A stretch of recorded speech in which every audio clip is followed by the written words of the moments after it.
Welcome to the Golf Report podcast. I'm joined by Sarah Busey, the assistant women's golf coach at University of Tennessee Chattanooga. How are you doing, Sarah? I'm good, Gavin. Thanks for having me. Yeah, thank you. So overall, your team finished up their fall season just recently at Tennessee's tournament. Just overall, how would you assess, your team's fall season in the four tournaments that your team played in?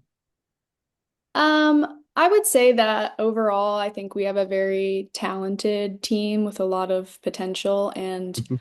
although we did play a very strong schedule this fall, I think our girls are itching for more. So looking Mhm. to unlock a little bit more of that in the spring. Wouldn't say it was a bad fall by any means, but I think we're just looking forward to keep trending in the right direction. Yeah. So recently, your team finished at the Mercedes-Benz Collegiate, hosted by Tennessee. Sophomore, excuse me if I pronounce these wrong, but Violetta Fernandez, Tuggle finished third individually. She shot a final round of, 5 under, and your team's, in the final round. So, what was it like to see, Violetta, your sophomore, finish third individually and, shoot a final round of 5 under? It was really cool. It's really funny because the two rounds before, she was kind of struggling to find some confidence, especially with her putter. So I think on that last day, she was just excited to leave it all out in the course, and she did just that. I mean, I don't think I saw her miss a single putt that day. I mean, she drained everything that she looked at, so it was really cool to see everything come Hmm. together for her. And she's just a fiery competitor, so seeing that side of her and have everything go well for her was great. Hmm. And you also had your sophomore Giulia Forsta. She finished tied for fourth, and she shot 2 under in the final round. So just what was it like to see her also finish in the top five in your team's final fall tournament? Also great. I mean, Mhm. Julia is a steady Eddie. She is just very easygoing, pretty level-headed while she's on the golf course, and I would expect to see a lot more really good golf from the two of them, especially moving forward. So, pretty exciting, especially because they're so young to play so well in the final round at a really big tournament. So, I'm excited for them. Good Yeah. things to. Something I was interested about your team shot four over and then four over in the first and final rounds at the Mercedes-Benz Collegiate. But then your team had a difficult second round, I believe. Shot 17 over. So can you just tell me about this? How would you assess or what would you attribute this difficult second round to for your team? I don't know if I can attribute it to anything, Mhm. but it's just tough because in college golf, Yep. it's still a little bit of a team sport as much as it is individual, and it's tough when everyone has a rough day on the same day Mhm. because eventually you're gonna have to count scores. So just tried to brush that one off and focus on the final round because it's golf. You're gonna play poorly at some point. Mhm. And then now your team's on a break now. You have a few months until your team picks it up. Again, your next tournament will be February 23rd and 24th at the Westbrook Invite in Arizona. So just tell me about this break, for you as a coach and your team, what we work on to get ready for, the busy spring season and just, tell me what it's like, to have this, few months break. I think it's nice for our girls to have a Mhm. little bit of a break here. I mean, being a student athlete is very demanding, so they have Mhm. this time now to focus more on their academics and team bonding, maybe doing some things as a team that are outside of golf, kind of continue to build that culture. And we're taking it a little light this off season, as everyone does. I mean, we only have 4 hours a week of skill work that we can do, so we're spending our other time in the gym. We're gonna get a little fitter, get a little stronger. And then each girl's got different things in their game that they want to work on. So we're just gonna give them the freedom to do that and be there if they have questions, need help. I mean, that's our jobs, just kind of overseeing the things that they already know they need to do. And the spring is a really long season. So we're just trying to give them time to rest and recover now so that once January rolls around, they know it's go, go, go. So we want them to be playing their best golf by conference time. Then a highlight of the spring season, your team's going to host the Chattanooga Classic at the Honors Course. March 28th, 29th, and 30th. So just tell me about, hosting a home tournament in the spring, and just tell me about, the honors course, and what's it like that week, for 3 days, coaching and, also hosting a tournament. We're excited. We're excited to host at the honors course.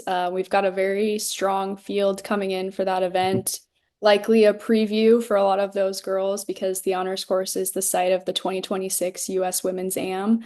Okay. So very exciting for those girls to kind of see that track ahead of time.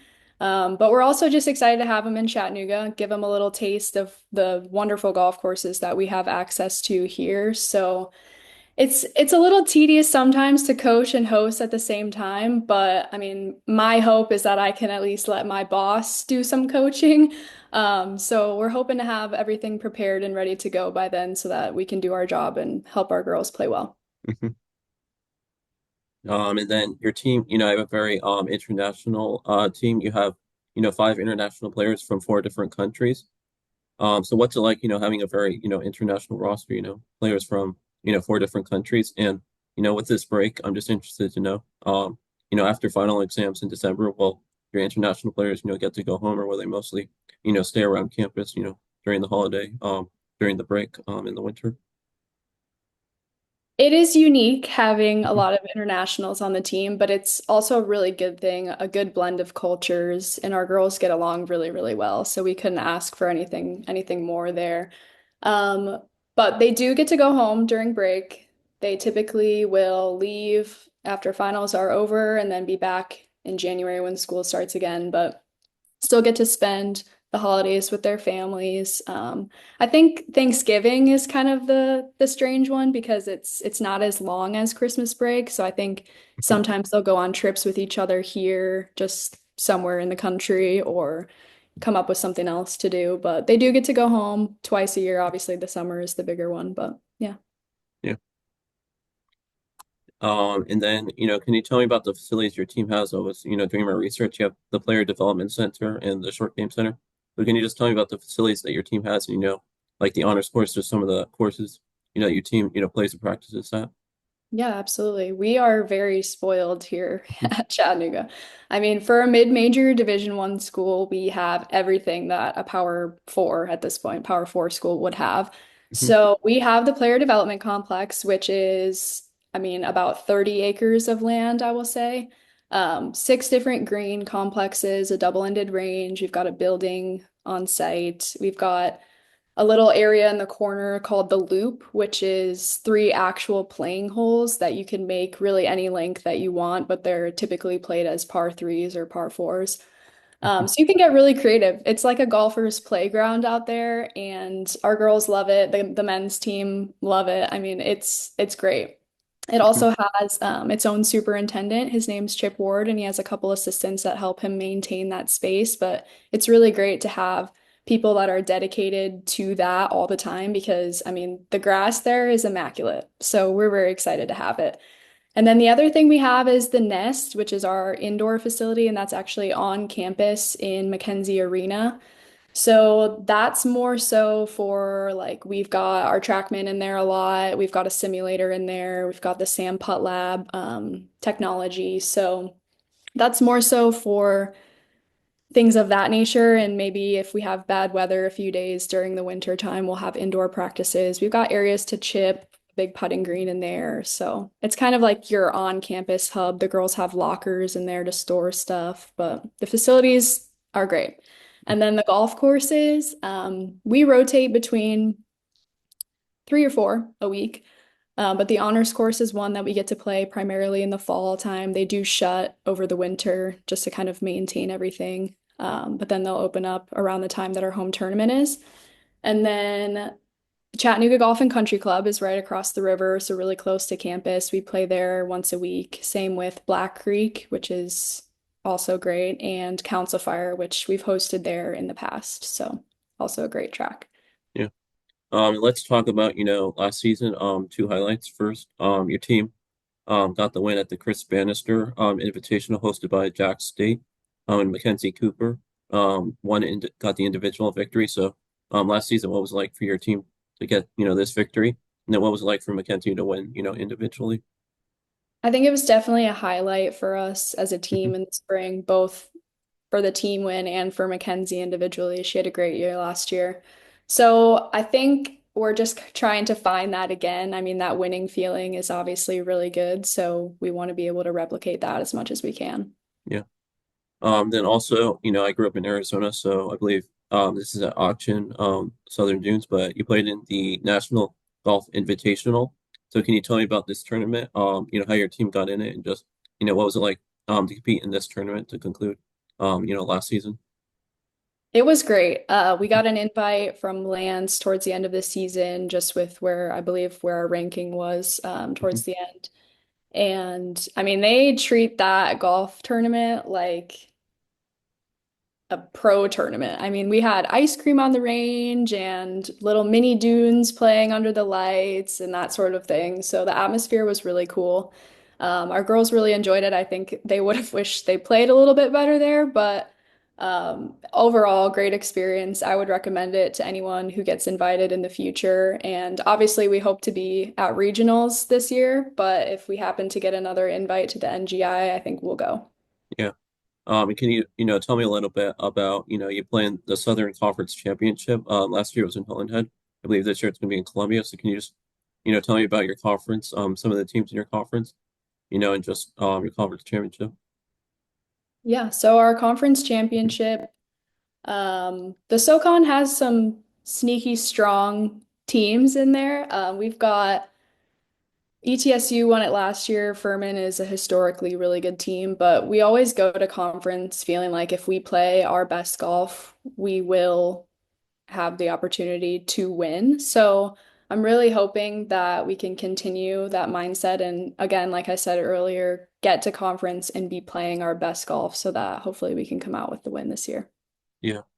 I was, recently, I believe last week, talking with a professional golfer, I believe, from Furman. So yeah, I've heard a lot about, the Southern Conference. Yeah.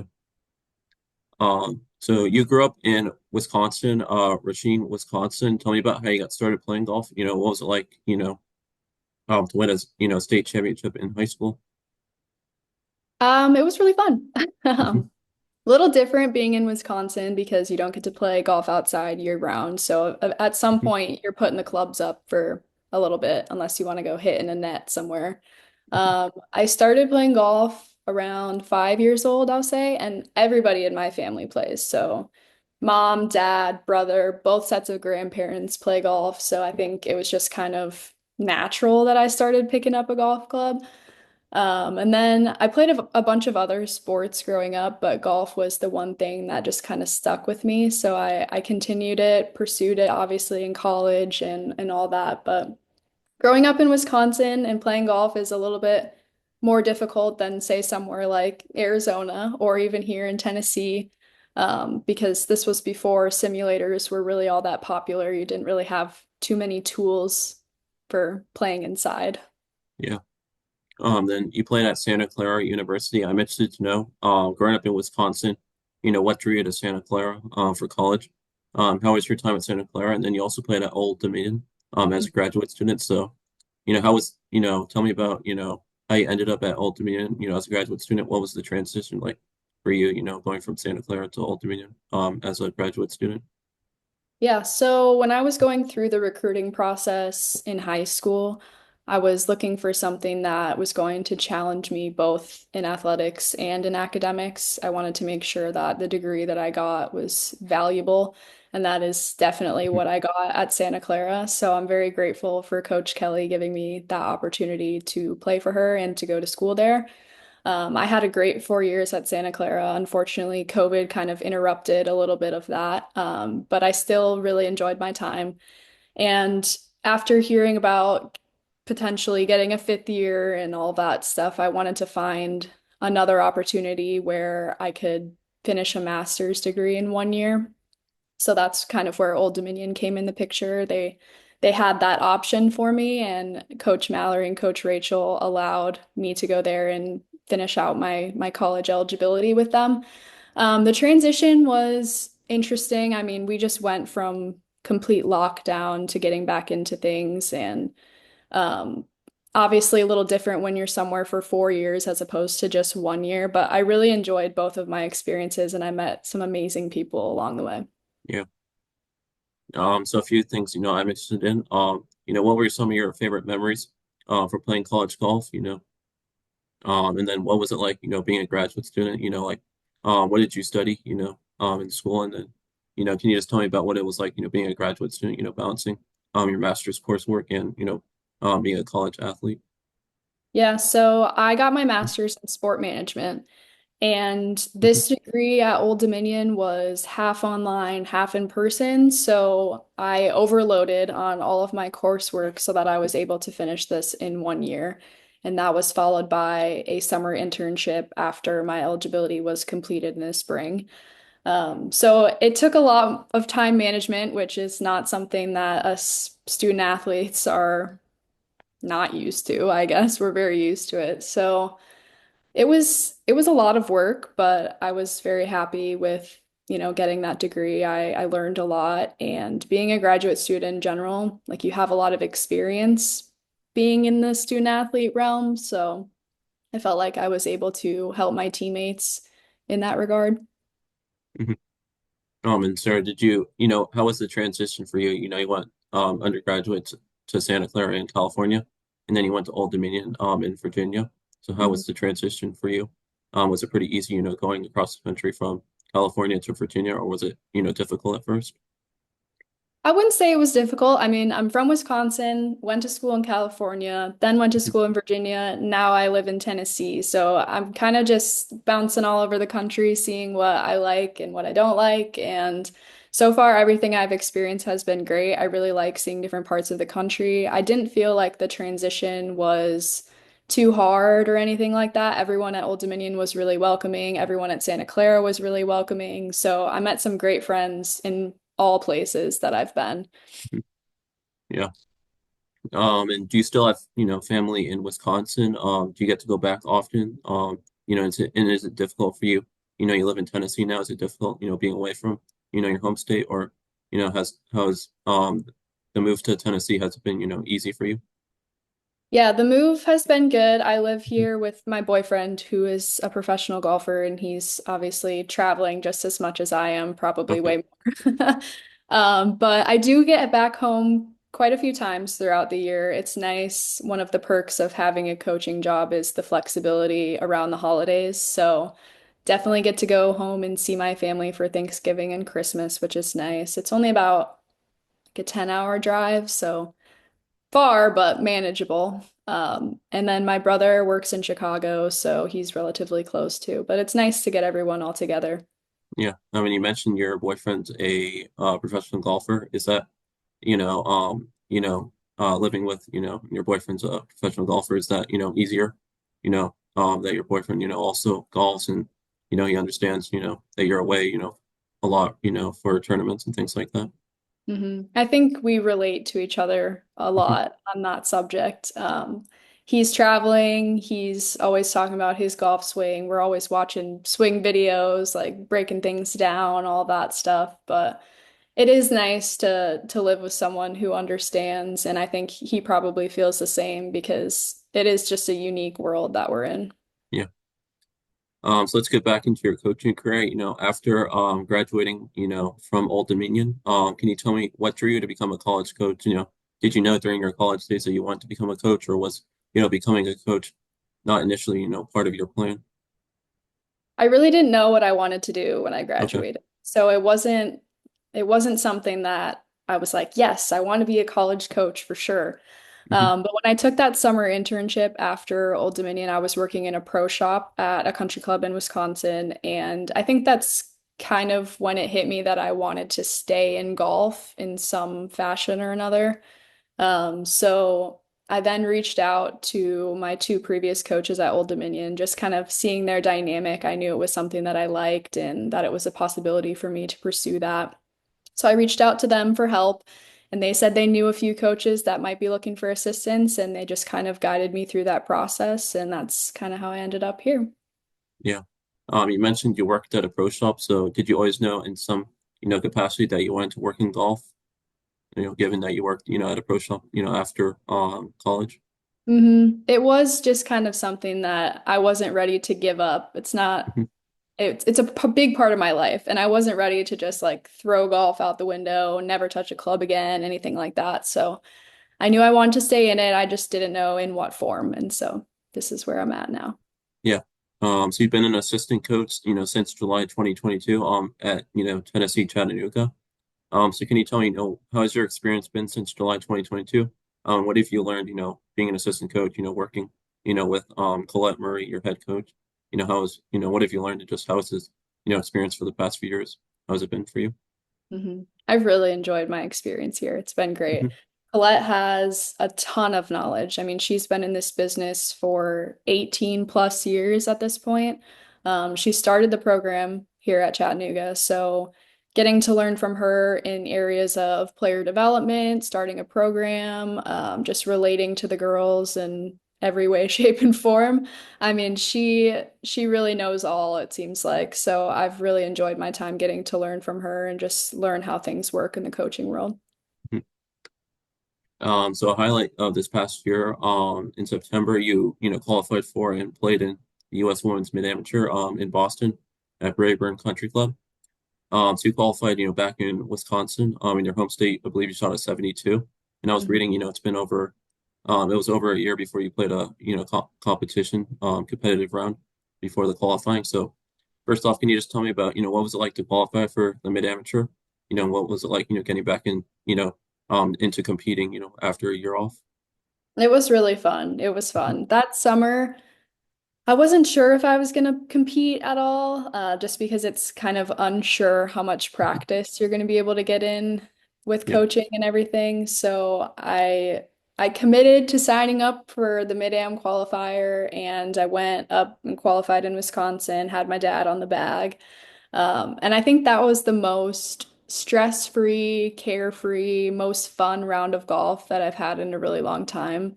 So just kind of like brought that itch back, I guess.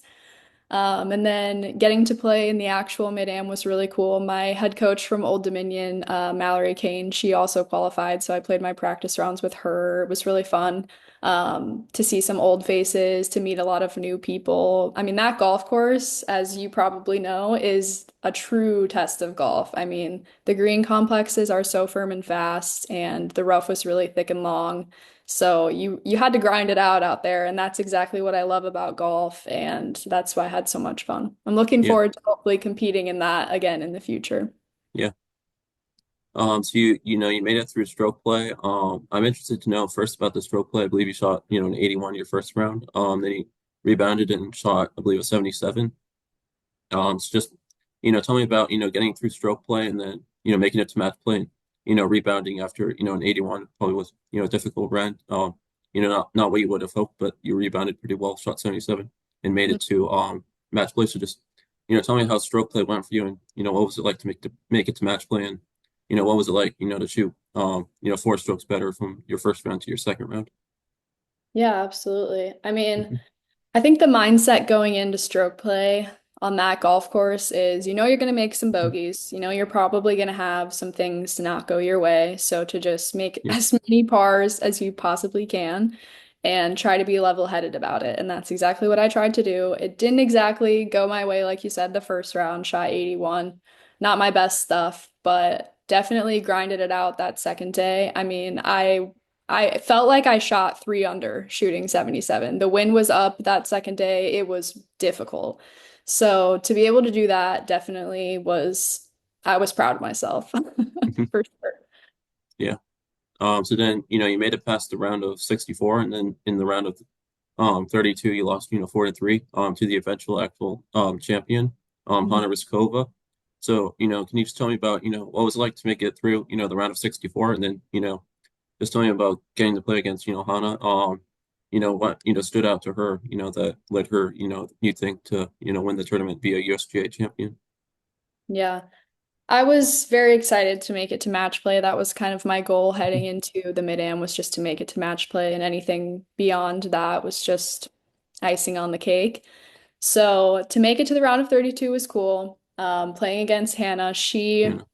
fresh off a very, very good career at Louisville, I might add. Like she just graduated in May of this past year, and so Okay. her game in a great spot. She hits the ball a long way. She's got a great short game, and she's also just got this really good level-headed personality about her.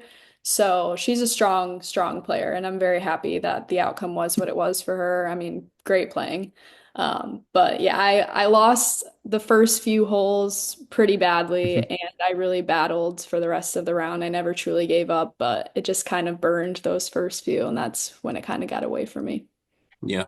You never want to lose, but losing to the eventual champion, of the Right. tournament, I Mhm. guess maybe that makes it a little bit better. I'm gonna see it that way, even if it doesn't. Mhm. So some things, I heard in other interviews you've done, you talk about you don't really get to play much, even though you coach in college. You only play once in a while, and you play with your, players at Chattanooga, sometimes, once in a while. So just tell me about, you're a mid-amateur golfer still. You played in the mid-amateur this year. Just tell me about how often you get to play in practice, and just tell me, about when you do get to play with your players. What's that like? Yeah, don't get to practice as much Yeah. as people may think being Hmm. still in the golf world. I do a lot of watching of golf, that's for sure. Hmm. But it is fun. My boss lets me play with the girls a couple times in the fall and in the spring. So it's fun to go out and just kind of compete with them, joke around. It's like, oh, don't let your coach beat you type of thing. But we have fun with it. And it's nice to kind of shake some of the rust off, especially like in the spring, heading into the summer. I tend to gravitate more towards practicing in the summertime when a little bit more freedom to do so. But it's fun regardless. I still enjoy playing and practicing, even if I don't do it as much. Yeah. So, you won a highlight of your time at Wisconsin. You won the 2019 Wisconsin, state match play. Can you tell me, what was it like to win, the state match play in 2019? And can you just tell me about any memories you have, from that tournament? Yeah, so I think I've actually won the match play. I don't mean to brag about myself here. Three Hmm. times.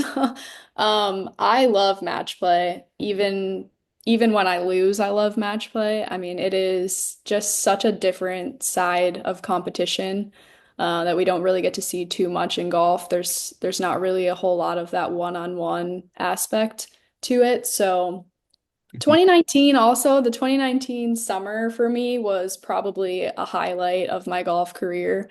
Hmm. I think in that summer I won the match play, the state am, and qualified for the US Women's Am all in the same summer.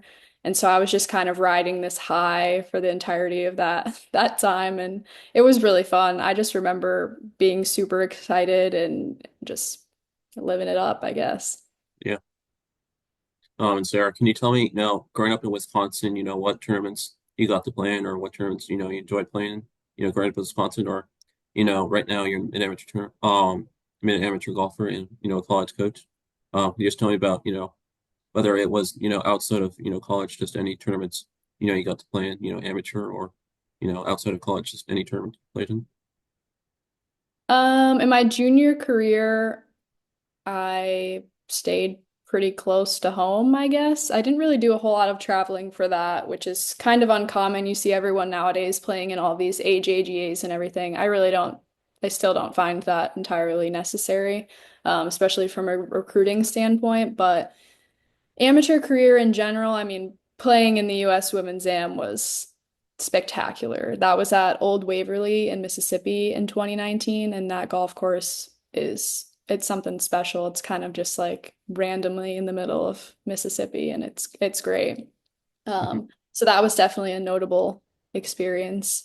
And I guess most of my experiences happened in college playing with my teams at both Santa Clara and Old Dominion. So just in general, playing golf and competing is super fun for me.